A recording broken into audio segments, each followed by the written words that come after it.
Again, wishing to avoid traffic, navigational challenges, and parking restrictions of a big city, I parked on the fringes and took the train in.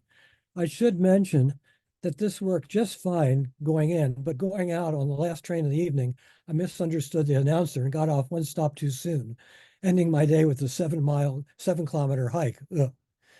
But it's so totally cool arriving at the Riga station and realizing that with one more ticket, I could be in Moscow. This was a real Dorothy, you're not in Kansas moment. Though I was a pedestrian today, the city had lots of water to make me feel at home. Some of it even white water, and water that people were having a good time on. People other than me. I was beginning to feel left out, but I stuck with plan A and kept on walking. In doing so,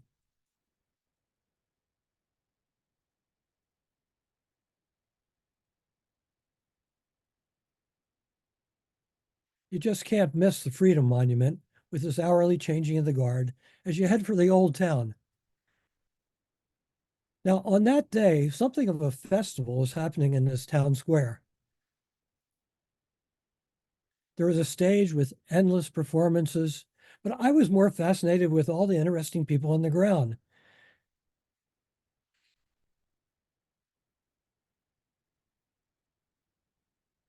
I mean, there are some strange dudes out there. It's really strange. The strange dudettes too.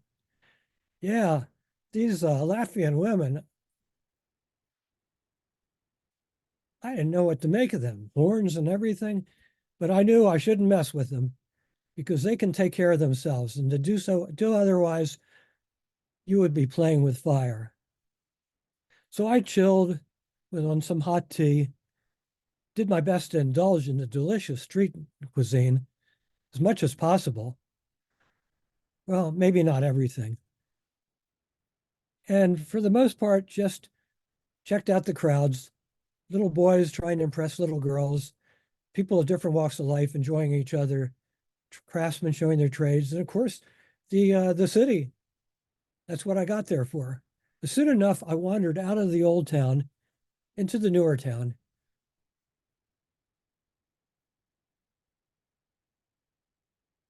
where I found a bunch of big, ugly Quonset-like buildings, which turned out to be the city market. Now, these big European cities, all of them have these wonderful markets, and they demand a visit. My favorite parts are always the fish section. Better than a trip to the aquarium, in my opinion. I mean, at least these critters stay still so you can look at them at all stages of life. But don't worry, you vegetarians. There's space for you too. And by this time of year, everybody is in the mood for some flowers. I'm sure you would be too. Leaving the market, you might just pass the Academy of Science,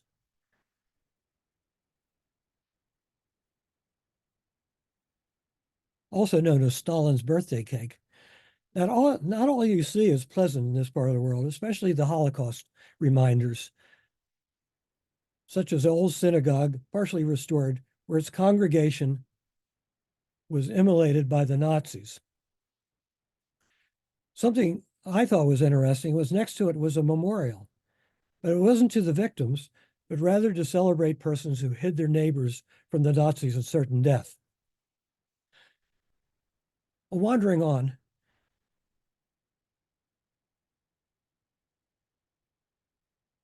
I just never tire of church architecture and just love the European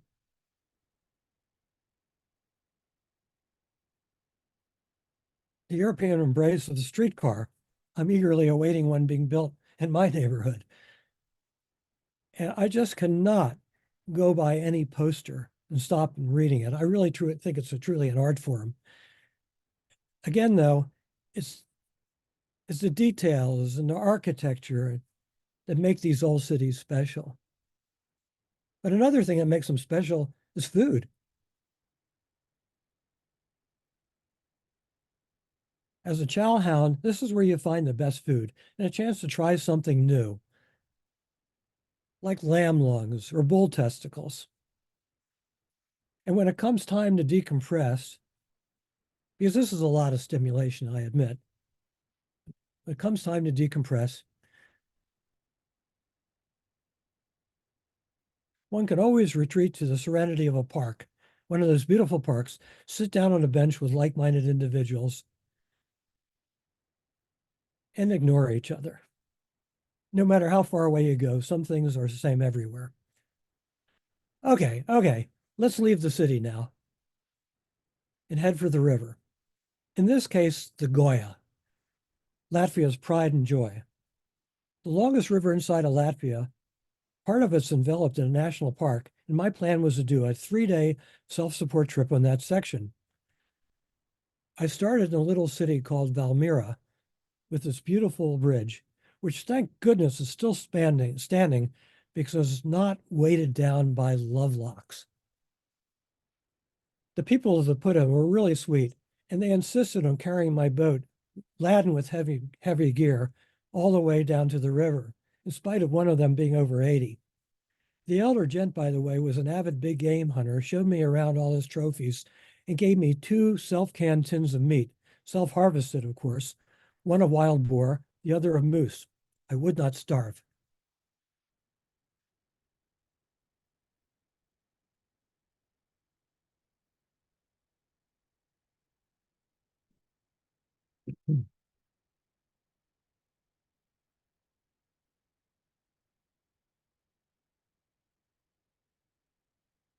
The Goya would be the first of many rivers graced by these beautiful sandstone walls. They came in all shapes, sometimes with nice overhangs.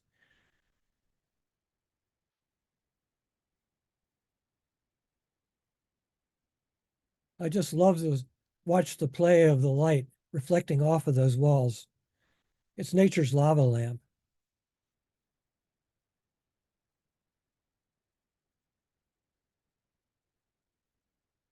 But what really enhanced the journey was the presence of frequent prepared campsites. In this supposedly tick-infested region, it was nice to have a clean mowed lawn on which to pitch a tent.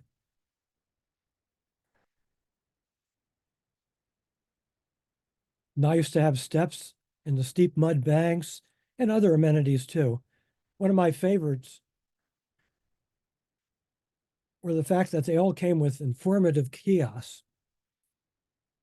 And these things were trilingual. Everything you really needed to know for a good trip was right there. So you really didn't have to plan ahead. And expanding on my earlier remarks about these countries' hygiene standards,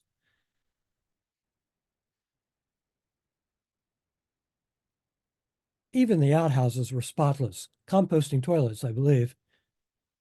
The route was placid, and crossed by but a few bridges and one old ferry that was still operating. I was surprised at one point to find a cave with a stream flowing out of it. Usually associate that with limestone, so maybe my geology is off. I don't know. This being during the week and before the real season, I had the popular river almost to myself. Pretty easy to see how my competition was doing shuttle. One afternoon, I was treated to a great display of lenticular clouds, sometimes mistaken for flying saucers, or maybe I had it backwards. Well, after a successful cruise, I like to celebrate a good trip with a good meal, and I found it in an elegant but inexpensive hotel in the nearby old town of Chases.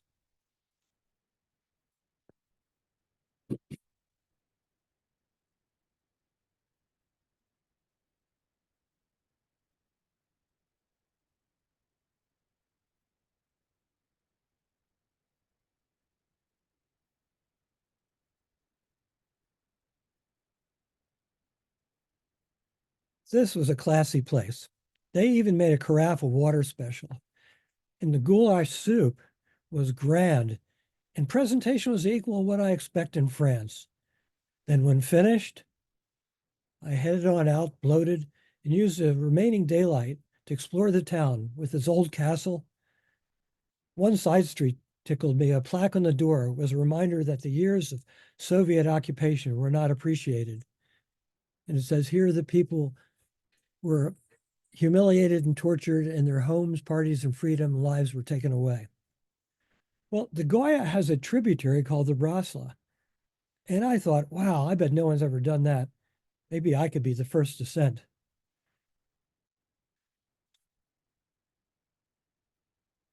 But a sign had to put in, pop that bubble fantasy or fantasy bubble. It was a water trail, but that's okay. I did it anyway. The Brasla too was graced by this beautiful reddish sandstone and it moves along nicely. The most common riverside greenery is the alder, which is a bush here, but in Europe it grows as a tree, not a shrub. And it can be quite dangerous when it blocks a stream. There's a trail along part of the Brasla.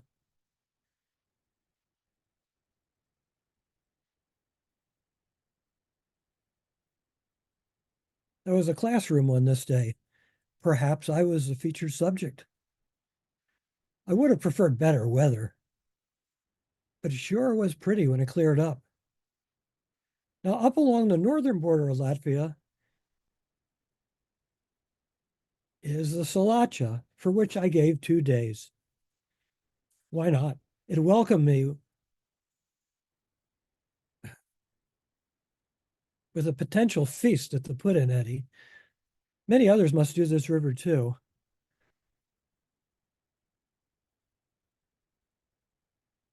Judging by a boat passage and one footbridge. Wish they had more of those.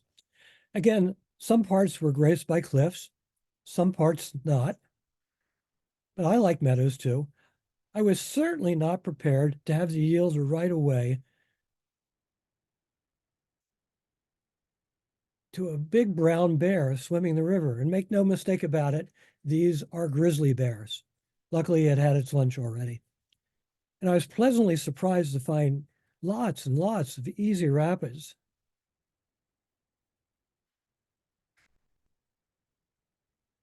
That quickly enough delivered me to the Baltic Sea.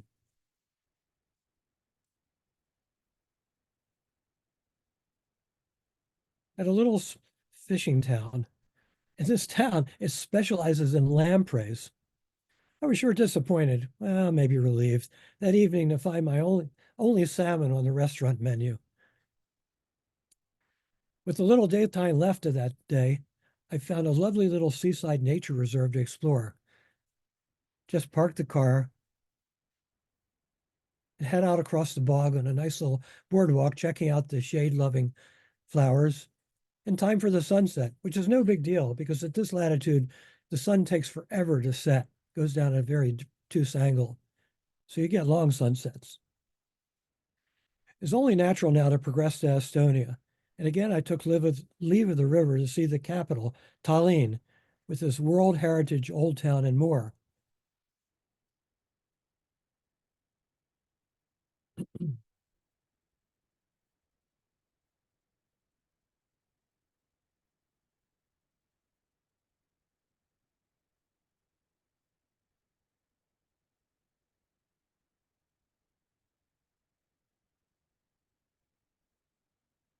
Where I entered the city, it was anything but old. A bustling place, and the simple but honest peasants just didn't look the way I had imagined. But I followed the music, and soon enough was in the old town, along with a zillion other tourists, many of which arrive in slugs from cruise ships. Again, you just can't totally get away from the American influence. Now, part of the terms of my partner allowing me to go on these 6 or 7 week trips is that I bring her back a nice gift. Jewelry will do just fine. And when traveling up here in the Baltic states,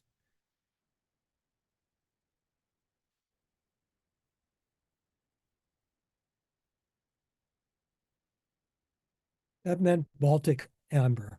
Beautiful stuff, so much to choose from. Well, that task being taken care of, is off through the town, gawking, gawking at more churches and fortifications, an interesting statuary, and all those architectural flourishes that make these places so great. And you can take a million pictures, but maybe sometimes just put away the camera and choose instead to buy an artist's interpretation of what you saw. These are happy places now, but 500 years ago, there was a hostile world outside, and all these cities were walled to keep the barbarians out. And Tallinn has an exceptionally well-preserved wall, but it wasn't tight enough to keep me in town. I slipped outside where I found a really neat outdoor art exhibit, apparently associated with an upcoming festival. I had my favorite, of course, and that was the one titled The Bog. Really cool, with this exaggerated cranberries, carnivorous plants, and best of all, the distressed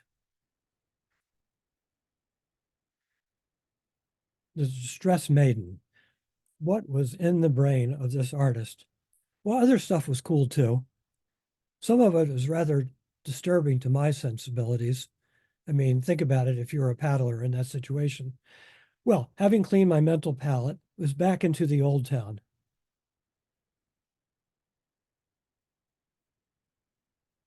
enjoying all that makes this city great, all the old stuff, and even found places for solitude. And there's stuff that wasn't quite so old. And again, you can't totally escape foreign incursions. But sometimes fusion is neat. For instance, if you wanted to go to the Indian restaurant in town,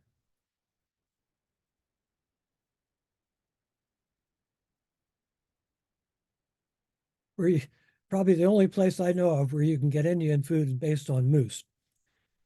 But I like to go for traditional food.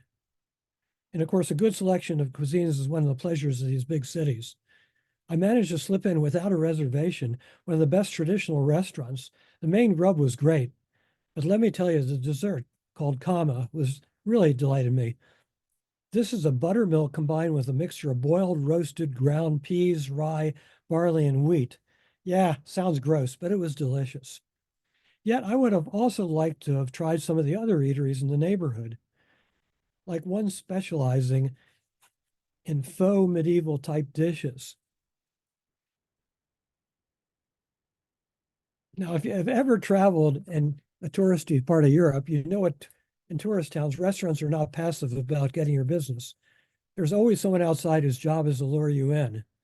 Things being pretty slow on this day in Tallinn, I was able to have a long and delightful conversation with such a woman.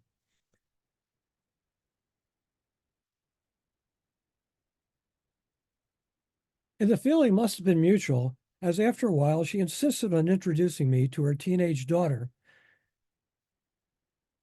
and treating me to a strong drink. What amazed me was that the girl's English, or should I say American, was so good, I would have thought she was brought up here in the USA. By the way, I felt guilty tying them up so long and not being business, so did go in for a cup of tea.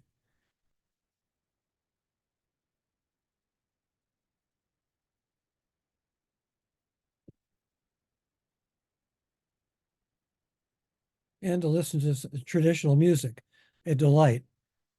All right. Enough of the big city and the strange people. On to the hinterland in a place called Lahima National Park. Now, Lahima snuggles along the north side of Estonia, along the Gulf of Finland. It offers a variety of experiences. Inland, I recommend one hike at a wonderful nature trail. One thing I really loved about this was that it was multilingual, so you really could learn something there. Not always the case in a lot of museums and things in Europe. You start in the lush uplands on good paths, and you think that's about as good as it gets until you descend into different biomes and the lush lowlands, wetlands, really. It was really nice. Spring was definitely getting on the way. It was easy getting through there. And what was neat, I didn't have to share this with anybody. So I'm glad to share it with you right now.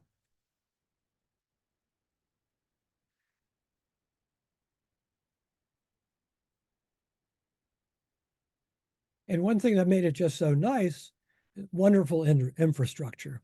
Now, returning to the lush uplands, which was a pine forest, you can't help but notice scars on the trees.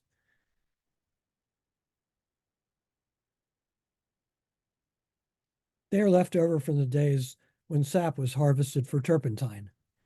Well, in that same area, there's a history trail too that I recommend.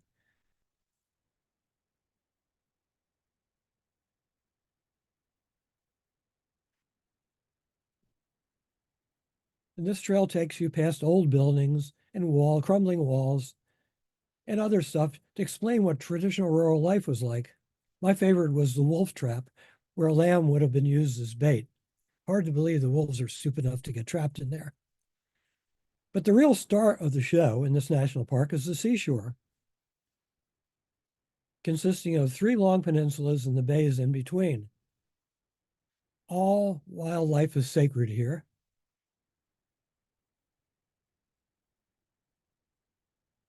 Unlike our tightly regulated national parks, camping is free and dispersed, seemingly reflecting the attitude in nearby Finland and Scandinavia that land belongs to the people.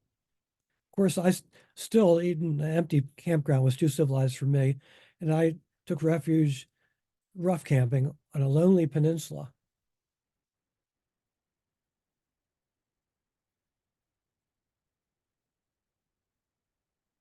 A rocky space, still not too rocky for flowers, where it jutted way out as the northernmost point of Estonia.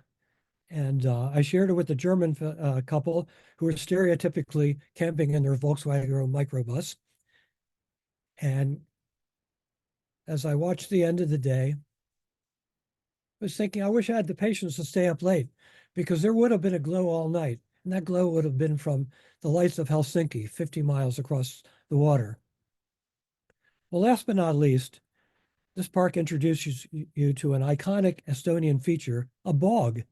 A long boardwalk makes this possible.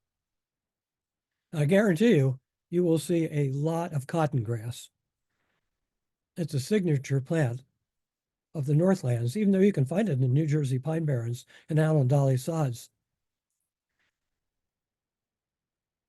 And of course, there's lots of standing water out there, as you would expect. If you want a good view, they have a lookout tower, partially handicapped accessible. But I was more interested in what's on the ground.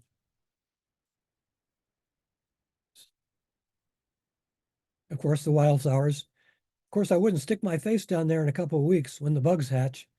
And they're coming. You could tell just by the dragonflies gearing up for the feast. Well, let's go paddling. The Rodney Yogi is probably not worth your time, but if you do it, you'll get to pass through a yak ranch.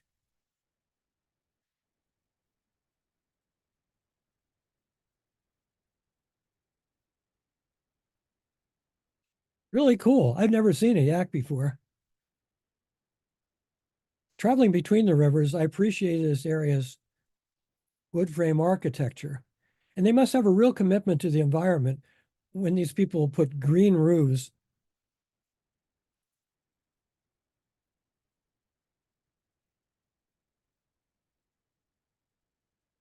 even on their mailboxes.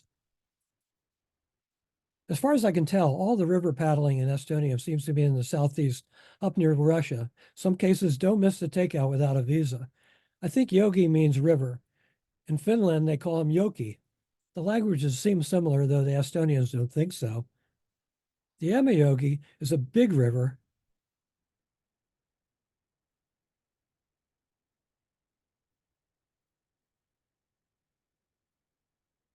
connecting two big lakes. It's a simple path, as long as you don't get caught in the fishing nets. But it was a long slog to the takeout, and it was about dusk when I got there, the university city of Tartu. I was very hungry at that point, decided to not search for traditional fare, and was more than happy to settle for a pizza, a salad, and of course, ice cream. And that replenished my warm body. So on I went to the Ona Yogi, Nyaya Yogi. My lasting memory of the former was a structure that was either a sauna or someone's camp.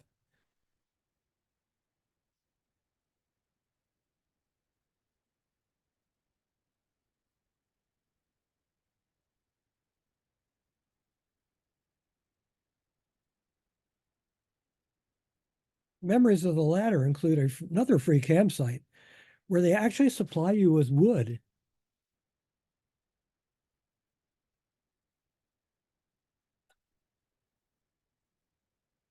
and, and a log splitter with instructions, no less. Cool. The river had a lovely shuttle past traditional farm buildings, fields of rape, and now contrasting blooms of lilac. I was so surprised to see some people rafting on these placid creeks. I guess anything that floats is a boat, right? The clearish water supported a luxuriant growth of aquatic grass, and again, red cliffs grace the bends. But here's a dirty little secret. Most of these cliffs of soft stone have been defaced by graffiti, most likely by paddlers. What a shame. So view them from the distance, or you'll be saddened.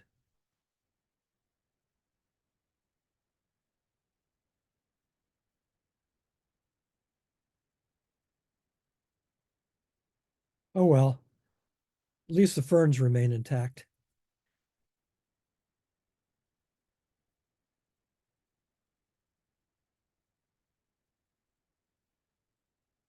The Vohandiyogi is the longest river in Estonia. It is perhaps the most popular stream, the site of annual race. It takes you past cliffs also, meadows, past old mills, and it even has rapids. That may bother you. Don't worry. You'll get some help from the race organizers in choosing your line. Now, if you remember earlier, I stated it has little information on where to paddle, but that all changed one day when I dropped in a little tourism office in a little town in Estonia, hoping for maybe just a few livery brochures. The woman reached under the counter and presented me for free with this awesome trilingual guide. Yeah, that's it. Yeah. So let's use that information and start working our way south, back to Latvia.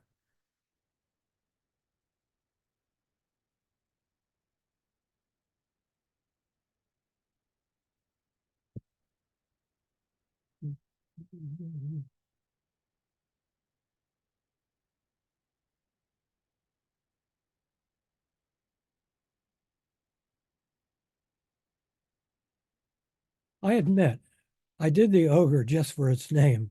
There were challenges, fearsome giant insects at the put in, lowish water, and a little dam with a portage guarded by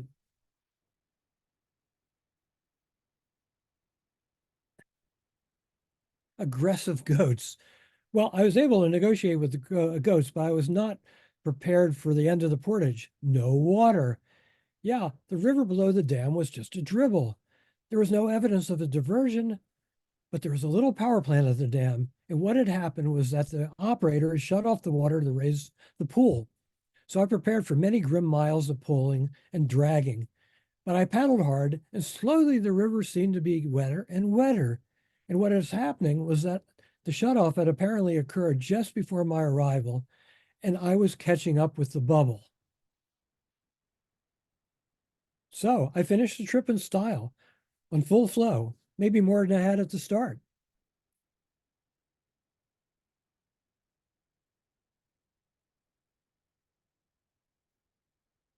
Onward.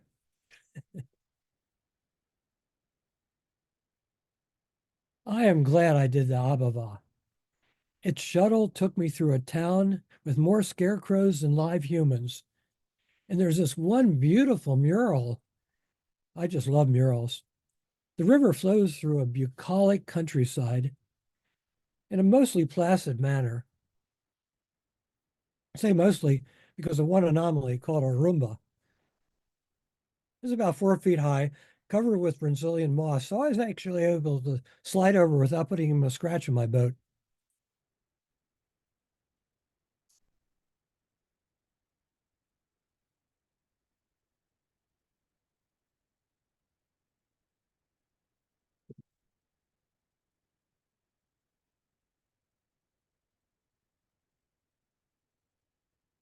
Its clean water was lush with watergrass, and the banks were full of spring flowers. Again, I celebrated with a hearty meal. A very nice restaurant at the put in, you say, thus leading to further confirmation that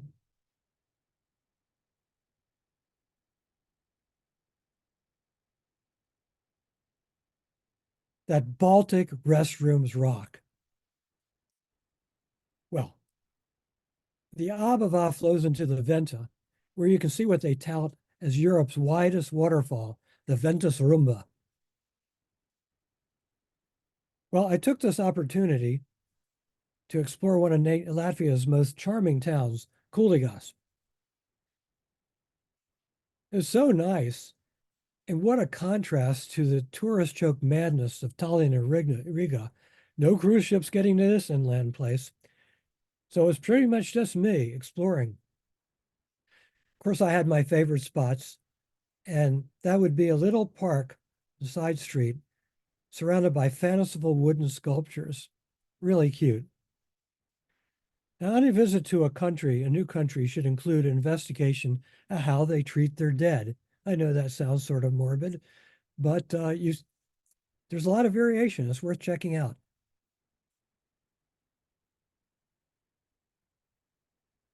My impression is that in the Baltic culture, the love of the outdoors extends to the afterlife.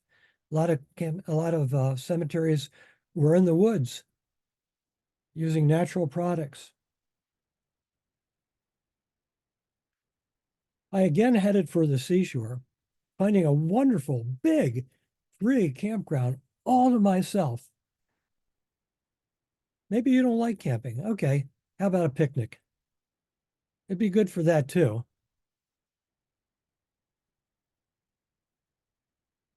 if you can deal with the ants. I braved some threatening weather to take a lonely hike on the beach at Cape Kolka, and it was threatening, where the Gulf of Riga meets the Baltic Sea. And yes, I was brave, as in 2005, a major storm devastated this coast and uprooted and buried part of the old maritime forest.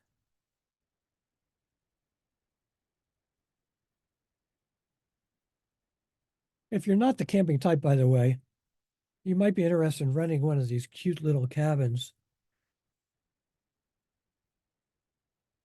Almost attracted me. Of course, we're by the sea, and there's lots of fish in the sea, right? And so there's commercial fishing there. With no nearby harbor, what I observed was at the end of the day, the captain just runs his boat aground many yards offshore, ties up to a tractor, and is towed onto the beach. I wish I had the time to return and see how they do this in reverse. Think about it. Anyway, come beachcomb with me for a while before we go to the next river.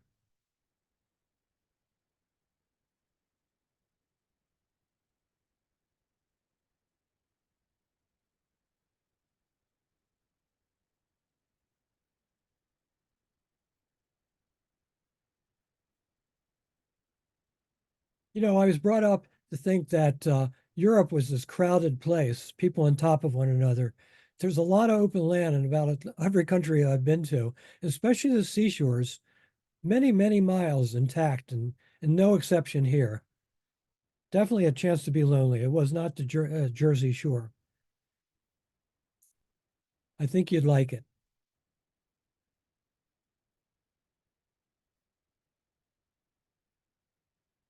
But of course, I didn't come to be a beach chummer. So let's get back to the rivers. A nearby one called the Irby.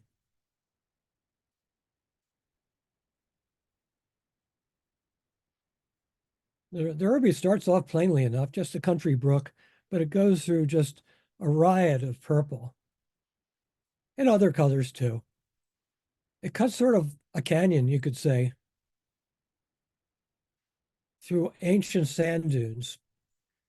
As you might expect, the bottom of the river is sandy too.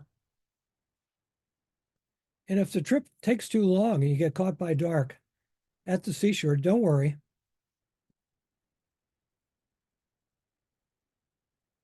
There will be light. Well, this is another river where the shuttle was as interesting as the river, to tell you the truth. It takes you past a decaying complex originally used by the Soviets to spy on the West. Now it's a radio astronomy center, complete with tours. Well, heading down the coast, you come to the port city of Ventspils, a place known both for its flower sculptures, which really impresses me, and its fascination with cows. I can't explain this. All sorts of cows. And the most famous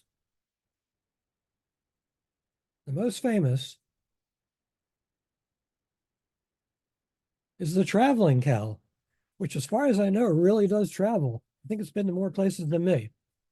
Well, continuing to forge southwest, we'll return to Lithuania for a visit to the country's most outstanding natural feature, Curonian Spit. No, not that kind of spit, a sand spit that is a barrier island that is not an island because it's connected to the mainland at one end. It's a national park, partially in Lithuania, partially in Kaliningrad. A short ferry ride gets you from the mainland.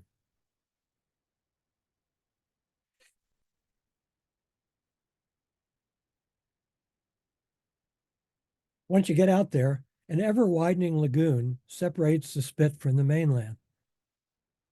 It was so inviting at that time of year. But had I been there during the winter, it would be a frozen wasteland. Good for ice fishing, though. There's plenty of nature here in this national park, but certainly at this time of year. But there's a human imprint too. Lots of little villages. One village seemed to specialize in reed sculpture. Really neat stuff, beautiful. And I was told by a craftsman that it all culminates in a festival, and they end it by torching these things. What a shame. But they wouldn't fit in my baggage anyway. Now, the place is supposed to support all types of wildlife, including deer and boar.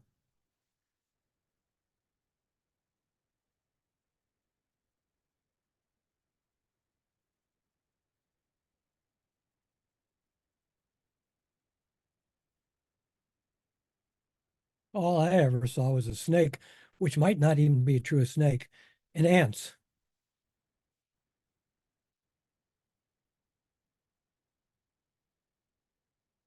Oh, well, maybe next time.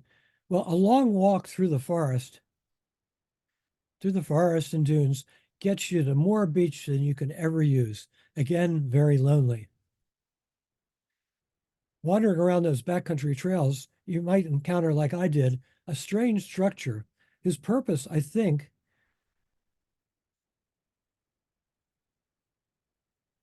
was to amplify the sounds of the woods. It's like a hearing aid that you get inside of. Well, tourism has its mark with a number of tasteful little resort villages.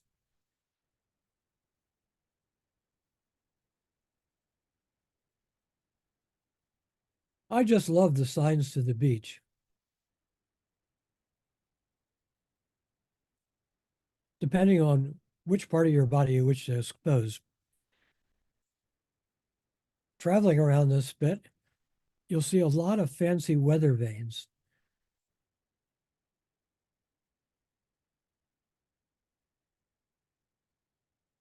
Another cultural quirk of this region. And the dunes here get really big.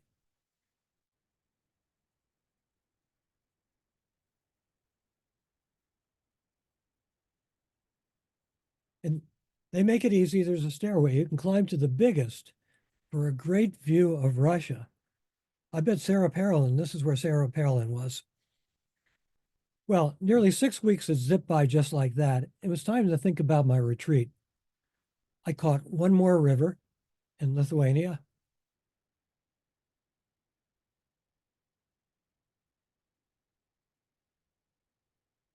and set my sights for one final feast of indigenous food. And so my destination would be Kaunas, Lithuania's second largest city. So with this, I want to tell you just one last story. Everybody talks about the importance of first impressions, but last impressions are just as important. The Lonely Planet guidebook recommended a good restaurant. I knew not where it was. I had no good map or GPS, so I just headed for downtown, parked, and walked up a main street until I found a crowd of 20 somethings hanging out. I asked if anyone understood English. Not surprisingly, they all did, but two women came forth to help me. They looked up the restaurant on their smartphone, confirmed the favorable reviews and affordable prices. They sized me up well and directed me toward it. But we continued to chat, they learning of my unusual lifestyle and purpose for being in their country. When they learned that I sleep in my car each night, one of them offered me a couch in their apartment for the evening. So here I was, a total stranger, unbathed and unshaved for 6 weeks, dirty, unstylish clothes. At home, such people would walk wide paths around me, and they were offering me a place to crash. That was my wonderful last impression of this lovely region. It's so consistent with the treatment that I enjoyed for these 6 weeks. I was sad to leave.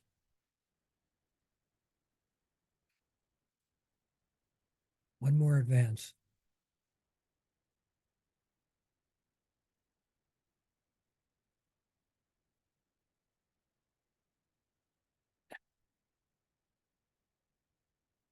Just one more.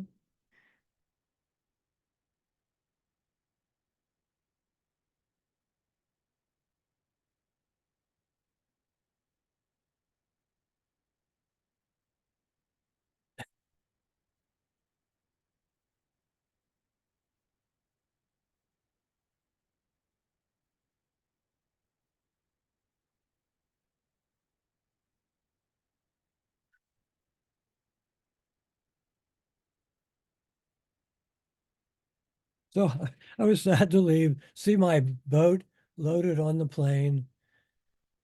But let's look at the bright side. It gave me an opportunity to tell all you people who have not been there yet what a great place it is and what a great time I had. So I got to thank you. This has been an extraordinary test tonight, and I hope it was still enjoyable for you. So I'm going to start my video again. And of course, I'm unmuted. And if anyone's still left, I'm ready to take questions. Thank you, Ed. Wow, what a trip. And thanks to everyone for bearing with us through the early tech problems we had, but it went well once we got things going. Uh, so if you want to just mention again the cities you were in, someone asked in the chat what cities you started out in. Vilnius, the capital of Lithuania, from the Yeah, south. yeah. I mean, basically, I did take time to do the major spots: Vilnius in Lithuania, Riga in Latvia, and Tallinn in Estonia. But for the most part, I like small towns. And for the most part, I went there for the nature to paddle. I was just showing you the tip of the iceberg of all the rivers I paddled. I was pretty focused. Okay, great. Um, does anyone have a question or Yes, comment for Ed? Yes, Carol, is that thank your? you, Ed. It was really interesting. So it seems that you were traveling, by car. Is that correct?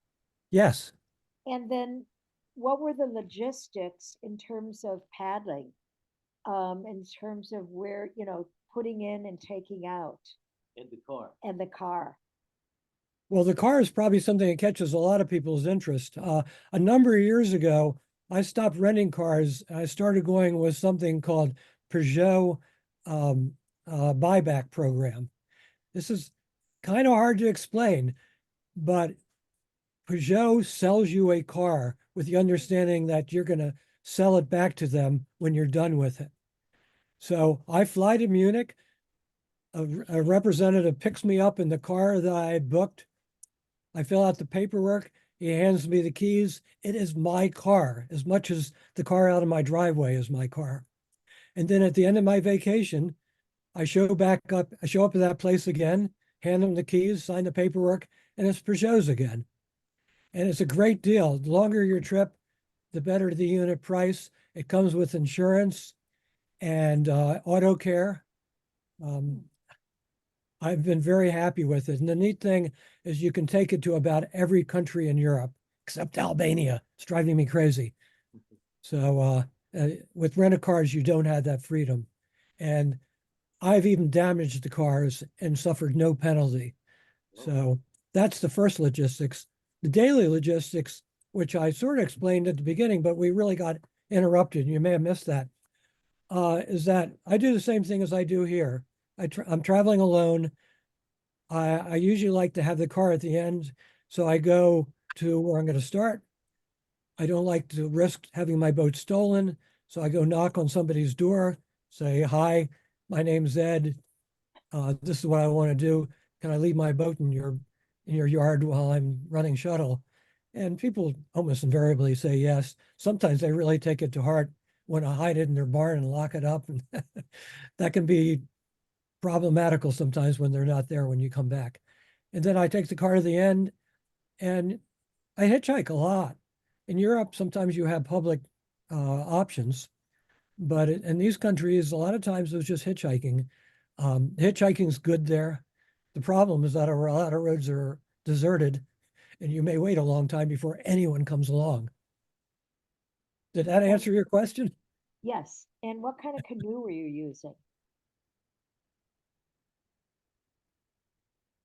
And what And, oh, kind by the of way, of canoe? course, I should say, of course, as I said, there's a challenge in these foreign countries. You knock on a door and they don't speak English. And those monologues are important. I had one case where the guy came to the door. He spoke enough English to say, "Wait a second." He brings this little girl. She's about 7 years old. And he says something to her. And then she speaks to me in perfect English. I say something to her, and she's our translator. We go back and forth. What kind of canoe did you have that floated up? Well, I don't. It's a hard shelled boat. In the whitewater world, what I have is what we call a C1. It's a solo canoe. And even though it's closed, we consider it a canoe because I kneel in it and paddle with a single blade. And Lufthansa, for about 10 or 12 years, has had a very liberal baggage policy, and they'll take about anything. They just changed the rules in 2001. The good days are over. Okay, thank you. Great. So you said you brought your canoe from the US, or did you buy it there? Thank you, Oh, Carol. no, you could not find what I have. It's a very specialized craft. And you saw the image at the beginning of me in the Munich airport with my boat on the cart. Right. So you brought it on the plane? You Yep. shipped it on the plane with you? And how much did that cost? It's about, for some reason, it's different going and coming, and I can't explain that. In real dollars, it's different coming and coming. It's pretty much was running me about $500 to $600 each time. Each So way? no round trip. Total. Oh, okay.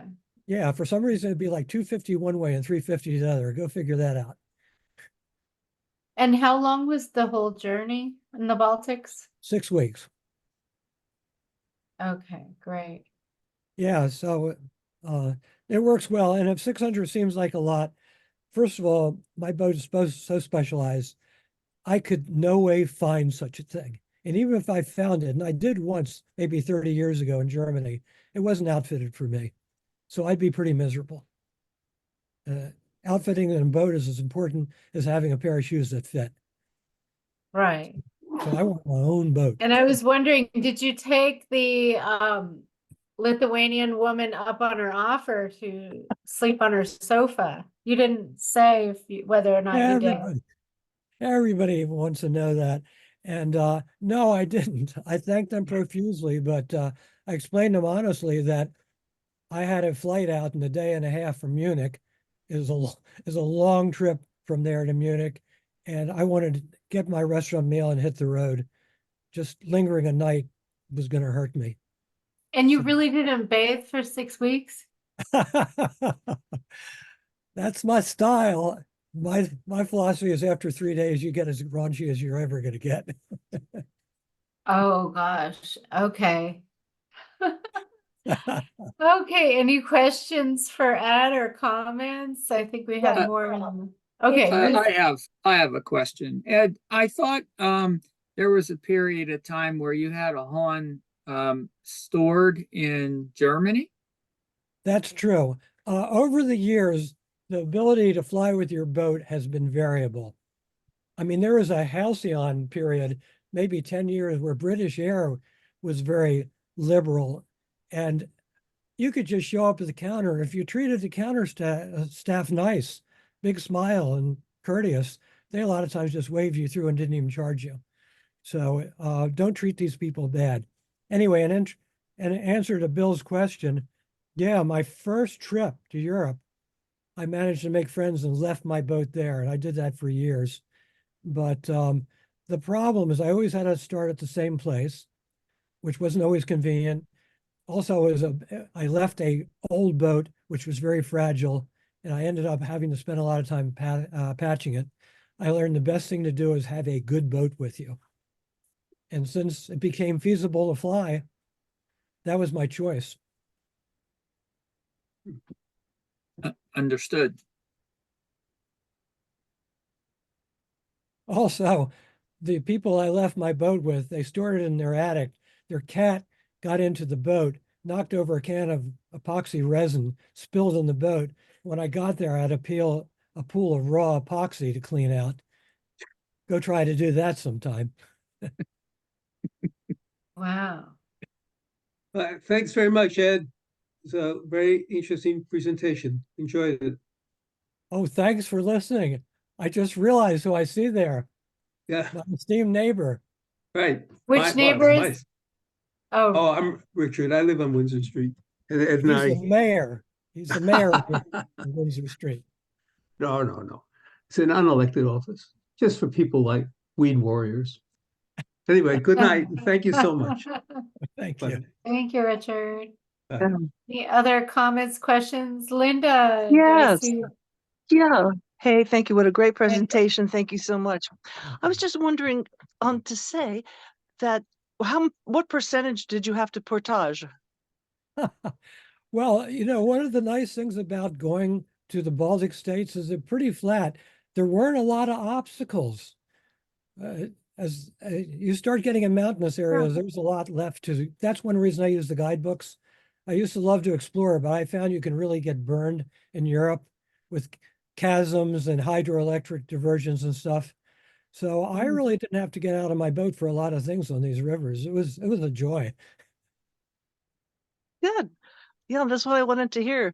If there was very deep canals, even though they were small looking rivers, that they were very deep and cut out from maybe, years of ice and flow and, kind of prehistoric places. That's what I was kind of inferring. Well, as I said, yeah, I loved it. Oh, I'm sorry. They have a lively. Yeah, I love that feeling. Yeah. Yeah. No, you could go there too and do a shadow of what I did just by going to liveries and renting boats on so many of these rivers. Yeah. I did once in Estonia, and it was magical because the terra, the land changed so often, and then there were the deep cliffs, and you'd go around, and it was very kind of mystical and cool, like old time feeling, that you were sneaking up on someone because the trees would overhang on the shore. Yeah. But yeah, thank you for sharing. Really cool. It makes me want to go and do that. Like get my own canoe out. I have one, but now I need to love it. Yeah, thank you. Go follow Oh. through before Well, Putin gets there. yeah, well, hopefully he's not going to go in. But thank you again to Linda's a Estonian American, and I've been in Estonia with her twice, actually, with our That's really choir. blessed. And the next Yeah. song festival is July 2025. It's I really going to highly be big recommend it. because there's going to be songs that are sung from Viking eras. They're like really old, like different dialects. The whole concept of this song festival is going to be the different dialects within Estonia, which there are so many, and we need to preserve because then it connects us to other things even deeper and more rivers and all where we came from and who we are all together. Right, So and a thank you lot for of that again, Lisa. and a lot of choral music, and Linda often helps me with the translation because sometimes it doesn't make sense, even though I learned some Estonian. I'm not a native speaker like Linda. Estonian music is not tends not to be religious or overtly patriotic, No.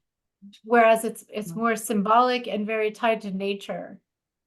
So I Nature think and you were, deep emotion. Like the yes, deep emotion, you feel like love. So all of the songs are sung like with from the beginning of love, you know. right, Anyway, right. that's why in Beautiful. 1937 there was a contest between Italy and Estonia and other nations around of which is the most beautiful language spoken. And of course, it was held in Italy, but the second most beautiful language that was spoken was voted as Estonian. So there you have it. And it has the consonant vowel pattern like in Korean, Japanese, Estonians originally come from Yeah, the Ural Mountains of Asia, yeah. and their grammar is All the closer to, tribes. Yes, right, all the Finno-Ugric people. And so you might have noticed a difference, Ed. I'm wondering if you noticed a difference in the culture of the three countries. of course I have. First linguistically and Yes. you know, geographically also. Then what's affected them, and so Right. and how is. Mhm. So it's Did going to be a Ed, wonderful song festival to it everybody will because be. it's going to be super ethno kind of stuff. I think a lot of little festivals here and there all over Estonia at that time. So I hope to see you all there. Thanks. Have a good night. Thanks. Megan, Anything Linda. else? Yeah, Yes. Megan. Did did you notice a difference in the cultures of the three Baltic states? Not really. No, I was aware of the different languages, but no.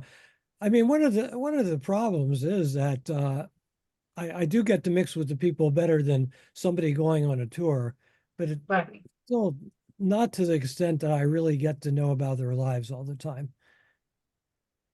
And of course, the ones I do get to talk to, the ones who do speak English, which is interesting. I do have a commentary. People just who have never been abroad think that everybody speaks English. They're just faking it out that they don't. And it's not true. You get to the backcountry where I do, and usually people only speak the native languages. In these countries, small countries like this, Netherlands, Belgium, it's a matter of survival that you're multilingual.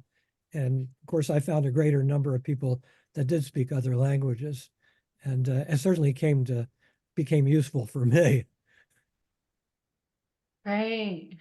What did you notice if they spoke English more? I guess it depends. It's more of an urban versus rural issue. So as long as you were in a big city, you didn't usually have a problem. Urban versus rural, also young versus old. Of course, yeah. Yeah, when I went into the Peace Corps in 96, very few people spoke any English. So we were kind of forced to speak, and we were often told by like elderly people would say, "Oh, I can speak German, but I can't speak. I've Yeah. never learned English." They would always say it in Estonian. German. Right. Yeah, and Linda knows That's that. right. Yeah. German. Ma ei oska inglise keelt, aga ma oskan saksa keelt. It means Really? but I can speak German language, they would say. Um, German's useful in Turkey. German's useful in the old Yugoslavia because so many people went there for work. And similarly, Italian's useful in Romania.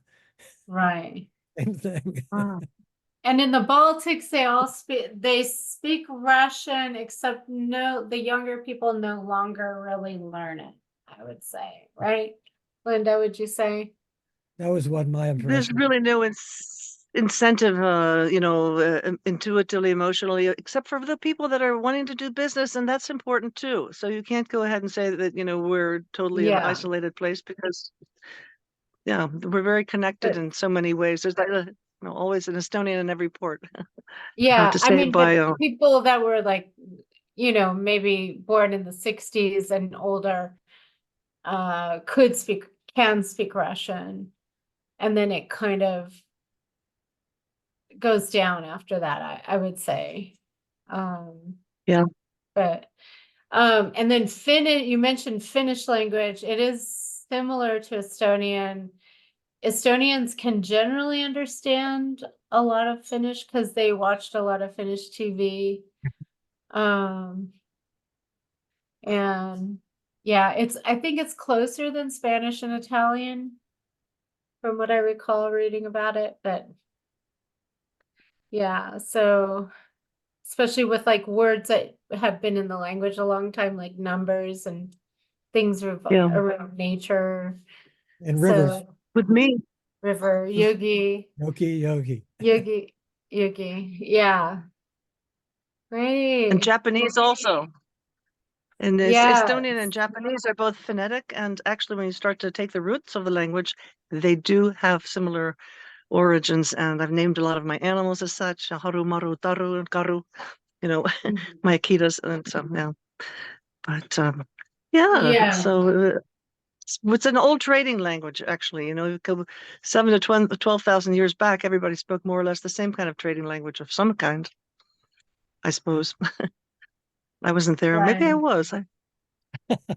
Yeah, the grammar is closer to Japanese. It's a non-Indo-European language, and it's closer to Japanese and Korean. Like if you say I'm from Washington, D.C., you would say Washington, D.C. is Mina Olen, which is Washington, Yeah, D.C. from I am. yeah. It's that kind of pattern with the case endings for the prepositions and yeah. Yeah, I So think there was a simplified version that was a universal version. I think we've complicated things, and now we're trying to simplify it again. Everybody's speaking English. Hey, it's called evolution. and the other interesting thing with gender issues being in the news all the time, Estonians don't differentiate between he and she. They just have the word ta, like in Chinese actually uses ta for he and she. Yeah, you're right. Actually, I didn't think of that. Yeah, So it's yeah, another languages give you another way of looking at the world, just as I guess the waterways give you another perspective too. And it was nice to see some of those places. I've been to yeah, the sandstone, the yeah, peak. yeah. I've been Mhm. there, but I don't remember even where that was. I knew it was southern Estonia. Yeah, And the bogland I've been hiking in, which is always really yeah, cool. that's right. All the So, stories well, about it and all the. yeah. Mhm. So Ed, what's your next adventure that you have planned?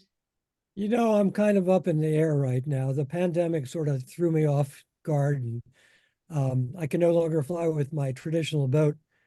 I have an inflatable that I may give a try, but I think I'm going to wait another year before I do it. And we'll see. I may just go back to France. France is like comfort food for me. I don't have to think a whole lot. I just know what to do there. What about places in the US? Oh, well, the U.S. is. I take that for granted. I'll probably go. Right, I'll probably go out west sometime this summer. right. Explore some more streams. Exploration is what I was about. If I had done this show as planned, my introduction was going to be about my passion for rivers and exploring rivers. And yeah, I'm sorry I didn't get the introduction. There was sort of a method to my madness of getting into this. Yes, yes. Well, at least we got the technology eventually worked out and I know everyone enjoyed Yes, it. Thank you again to everyone for thank joining you. us, and big thanks to Ed Gertler for sharing his experience exploring the Baltics by canoe. And hopefully we'll look forward to hearing more stories coming from you, Ed. Yeah, we think we figured out what the technological glitch was. Oh, what was it? Oh, I can't explain it, but my partner did. She did look it up.